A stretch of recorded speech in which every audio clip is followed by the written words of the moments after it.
தமிழகமெங்கும் கிளைகள் கொண்ட Annamal institute of hotel management and hospital management படிப்பில் சேர்வதற்கான அட்மிஷன் நடைபெறுகிறது. கன்னியாகுமரி மாவட்டம் தேரூர் அருகே 7 வயது சிறுமியை பாலியல் தொந்தரவு செய்த வழக்கில் 67 வயது தொழிலாளிக்கு 20 ஆண்டு சிறை தண்டனை விதித்து நாகர்கோவில் போக்சோ நீதிமன்றம் தீர்ப்பளித்துள்ளது. கடந்த 2019 ஆண்டு கொத்தன்குளத்தைச் சேர்ந்த இஸ்ரவேல் சிறுமிக்கு மாம்பழம் வாங்கி தருவதாக கூறி அழைத்துச் சென்று பாலியல் தொந்தரவு செய்ததாக அனைத்து மகளிர் போலீசார் வழக்கு பதிவு செய்தனர்.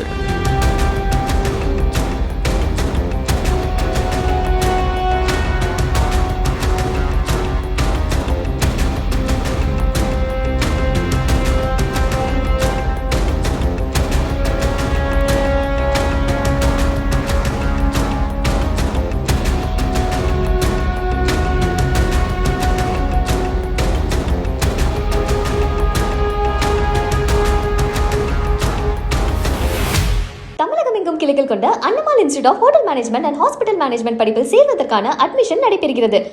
பிளே ஸ்டோர் மற்றும் ஆப் ஸ்டோரில் இருந்து பாலிமர் செயலியை QR கோடு மூலம் பதிவிறக்கம் செய்யுங்கள். செய்திகளை உடனுக்குடன் பெறுங்கள்.